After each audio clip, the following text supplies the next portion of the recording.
Halo, selamat datang di Aksa Movie 21. Semoga kalian dalam keadaan sehat dan selalu diberi kemudahan dalam urusannya. Kali ini saya akan menceritakan bagian kelima dari cerita novelan Eagle Flag. Agar tidak berlama-lama, berikut rangkumannya.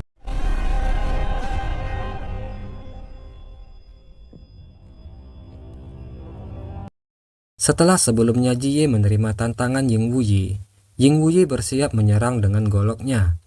Namun pada serangan pertama, Jie sudah jatuh terluka parah.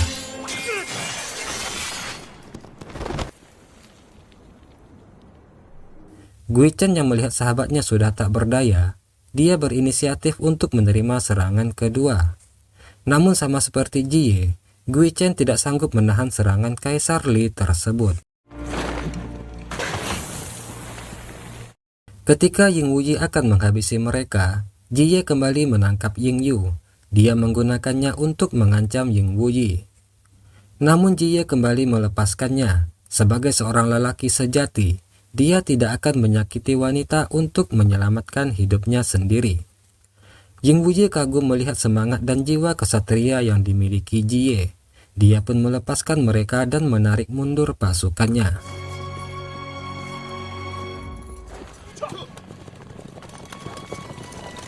Di kota Jiyuan, ibu kota negara Li, Ying Zhen terlihat kesal karena ayahnya tidak mengajaknya ikut dalam pertempuran. Lei Bicheng mengetahui watak Ying Zhen yang ambisius. Dia berkata jika saat ini, kota Nanhuai penjagaannya sangat lemah. Ini adalah waktu yang tepat untuk menyerang kerajaan Xiatang.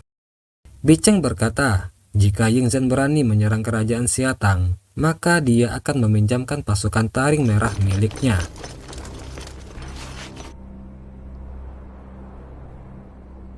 Jenderal Tuoba yang saat ini sedang terluka berniat akan kembali ke kota Nanhuai untuk mengambil bantuan.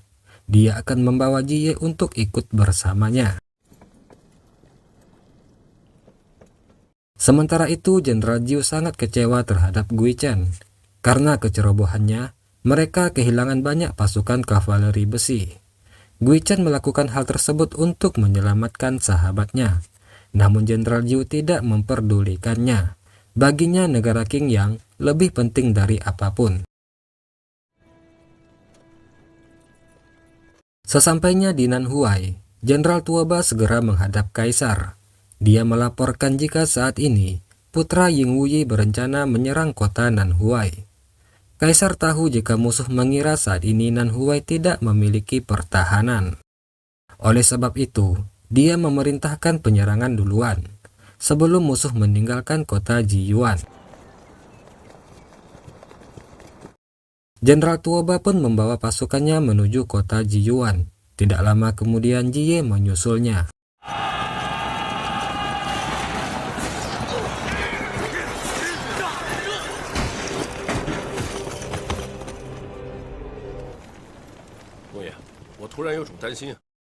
Sementara itu, si Suan menyampaikan kekhawatirannya kepada Yang Wuyi.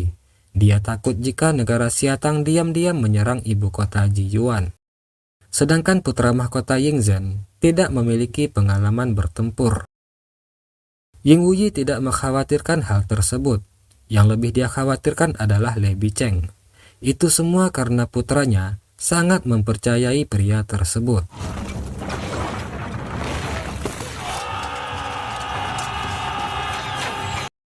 Pasukan Jenderal Tuoba mulai menggempur benteng kerajaan Li. Ying Zhen yang panik segera menemui gurunya Lei Bicheng. Dia menagih janji gurunya itu yang akan meminjamkannya pasukan taring merah. Namun Bicheng sepertinya memiliki rencana lain. Dia memanipulasi pikiran Ying Zhen yang selama ini sangat ingin mendapatkan kepercayaan dari ayahnya. Dengan mantra rahasia miliknya, Bicheng mengendalikan pikiran Ying Zhen.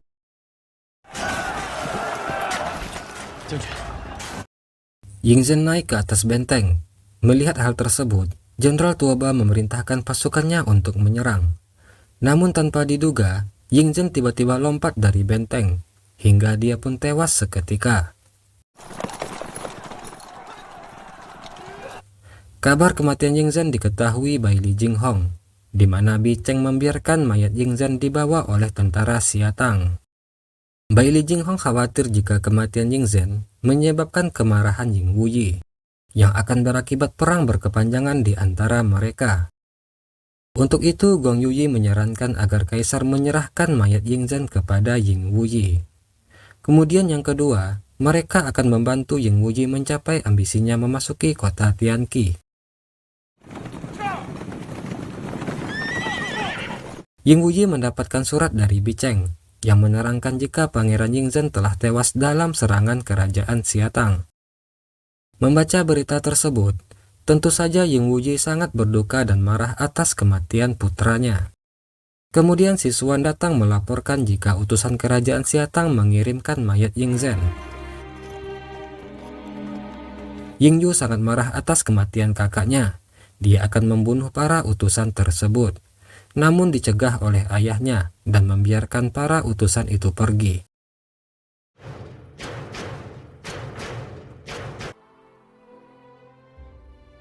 Setelah melakukan upacara pemakaman putranya, keesokan harinya Ying Wuyi dan pasukannya bersiap kembali ke medan perang menghadapi pasukan Jenderal Xi. Namun tiba-tiba saat Ying Wuyi dan pasukannya mendekat, Jenderal Xi memberi perintah untuk memberi mereka jalan.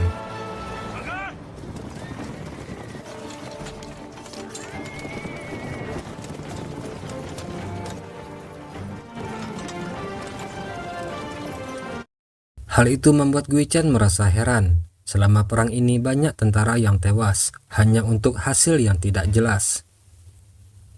Jenderal Xi mengatakan jika ini semua bagian permainan politik kerajaan. Sebagai jenderal, dia hanya mengikuti perintah kaisar. Dan tidak lama kemudian, Jie juga tiba di sana. Dia juga merasa heran dengan apa yang terjadi.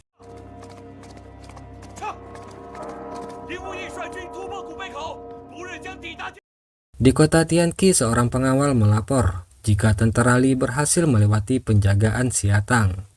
Putri Bai Lingbong sangat kesal. Dia tahu jika kerajaan Xiatang sengaja membiarkan Ying Wuyi lewat. Melihat pertahanan mereka tidak begitu kuat menghadapi tentara Li, Ningqing menyarankan agar membiarkan Ying Wuyi bertemu dengan Kaisar Bai Luyan.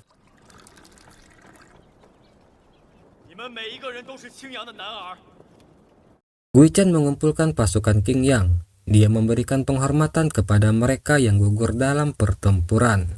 Pada kesempatan itu, Gui Chen juga telah memutuskan. Dia memerintahkan seluruh pasukan besi miliknya kembali ke tanah utara. Gui Chen juga mengembalikan komando pasukan tersebut kepada Jenderal Jiu.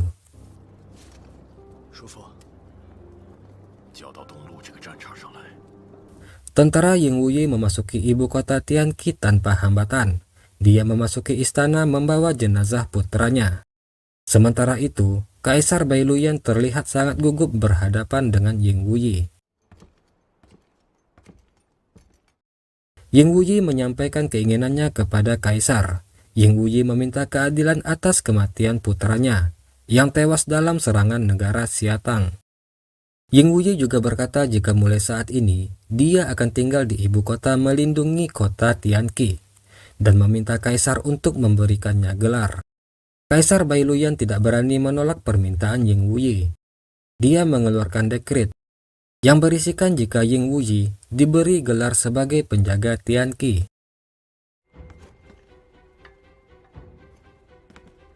Bai Lijinghong mengetahui kejadian di Tianqi. Dia juga menerima surat jika Putri Bai Lingbong memerintahkannya untuk menyerahkan 5 wilayah miliknya kepada Ying Wuyi. Bai Lijinghong merasa jika keputusan putri tersebut sangat tidak adil, namun penasihat Gong Yuyi memiliki pandangan lain.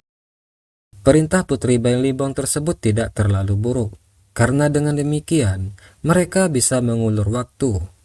Kerajaan Xiatang mengalami banyak kerugian akibat peperangan kali ini. Mereka harus menghindari perselisihan dengan Ying Wuyi. Jie kembali ke kediaman ayahnya, namun seperti biasa, ibu tirinya tidak menyambutnya dengan baik. Dengan perasaan sedih, Jie pergi masuk ke kamarnya. Di dalam kamar, Jie menerima surat yang dibawa oleh seekor burung. Di surat itu dituliskan jika Yuran mengajaknya bertemu di sebuah kedai minuman. Jie pun pergi ke kedai minuman yang dimaksud. Di sana sudah ada Gui Chen. Sambil menunggu Yuran, mereka menonton seorang wanita menari. Tanpa diduga, Zengki dan pelayannya juga berada di sana. Dia naik ke panggung menggoda penari tersebut. Tanpa sopan santun, Zengki mengajak wanita itu tidur dengannya. Tiba-tiba wanita mengambil sebuah kotak dan memukulkannya ke kepala Zengki, hingga dia tak sadarkan diri. Tanpa diduga, wanita itu adalah Yuran, yang membuat Gui Chen dan Jie terkejut. Kelakuan Yuran tidak sampai di situ. Dia mengajak kedua temannya itu mendandani Zengki seperti seorang perempuan. Lalu mereka menggantungnya, yang membuat orang-orang di sana tertawa melihat tingkah mereka.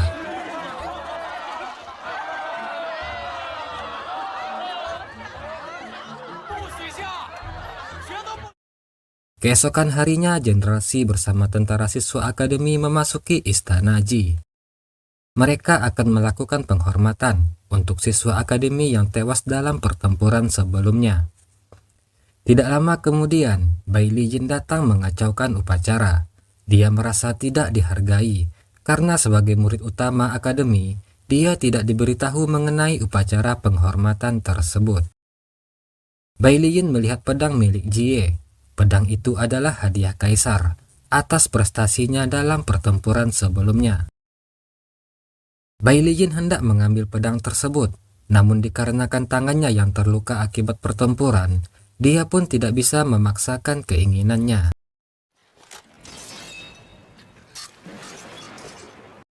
Yang ternyata luka di tangan Bai Lijin cukup parah. Tabib istana menemukan jika tulang tangannya telah retak, hingga Bai Lijin tidak akan bisa menggunakan pedang untuk waktu yang lama. Bai Lijin sangat marah. Dia meminta tabib merahasiakan kondisinya saat ini, lalu mengusir sang tabib meninggalkan kamarnya. Kemudian seorang pria berpakaian hitam membawa burung gagak mendatangi Bai Lijin.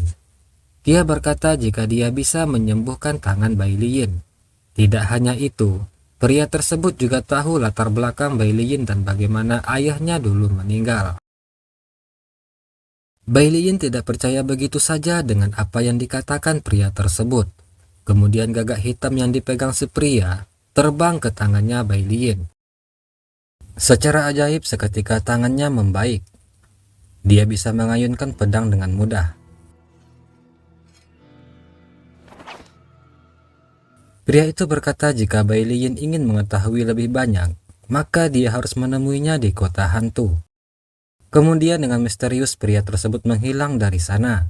Yang bersamaan dengan itu, Bai Lijin kembali merasakan sakit di tangannya. Nona Su bertemu dengan Jenderal Shi. Belakangan ini, Bai Lijin sangat ingin tahu bagaimana ayahnya meninggal. Dia curiga jika seseorang telah mempengaruhi Bai Lijin. Nona Su curiga jika orang itu adalah Tianzan, yang mana selama ini Tianzan sangat berambisi untuk mendapatkan pedang Changyun, yang dulunya dipegang oleh Yu Changji, ayah kandung Bai Lijin.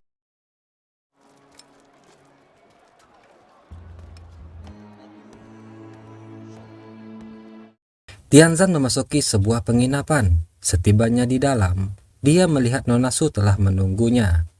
Nona Su meminta Tianzan agar tidak menyakiti Bai Lijin putra angkatnya.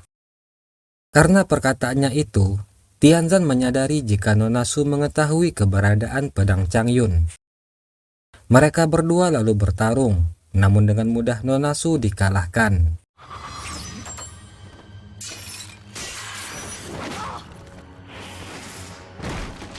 Tianzan mengancam akan membunuhnya jika Nona Su tidak menyerahkan pedang Changyun. Saat Nona Su semakin lemah, tiba-tiba Jenderal Shi datang membantu. Dia bertarung melawan Tianzan.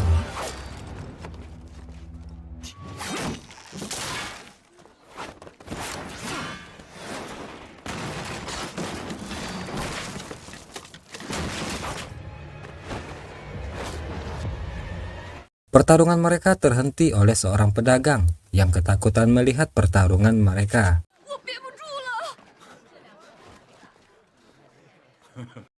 Tianzan merasa heran kenapa Jenderal Shi sangat melindungi Nona Su. Dia curiga jika Jenderal Shi mencintai wanita tersebut. Jenderal Shi pun menjelaskan awal pertemuannya dengan Nona Su, di mana dulunya Nona Su telah melindunginya saat dia membunuh seorang bangsawan kerajaan. Atas jasa Nona Su jugalah saat ini dia menjadi jenderal di kerajaan Xiatang. Mendengar penjelasan Jenderal Shi, Tianzan pun mengerti.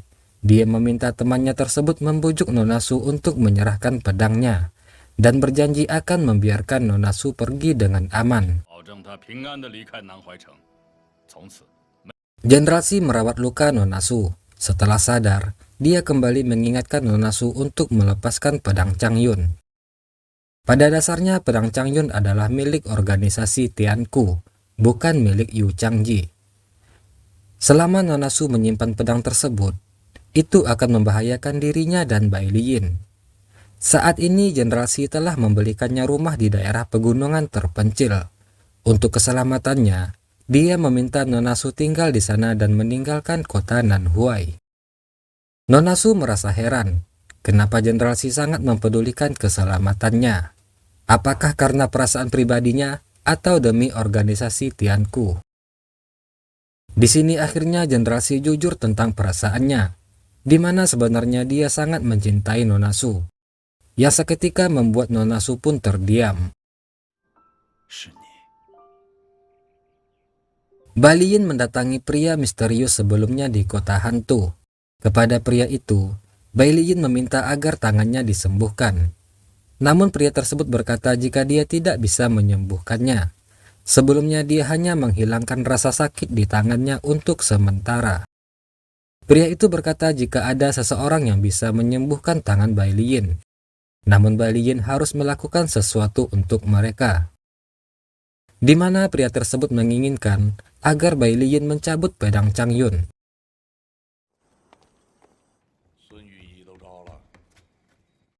Bai Liyin kembali ke istana. Tanpa sengaja, dia mendengar percakapan Bai Li Jinghong dengan Go Yongyi. Bai Li Jinghong telah mengetahui jika tangan Bai Liyin telah cacat. Dengan kondisinya sekarang, Bai Liyin sudah tidak berguna lagi.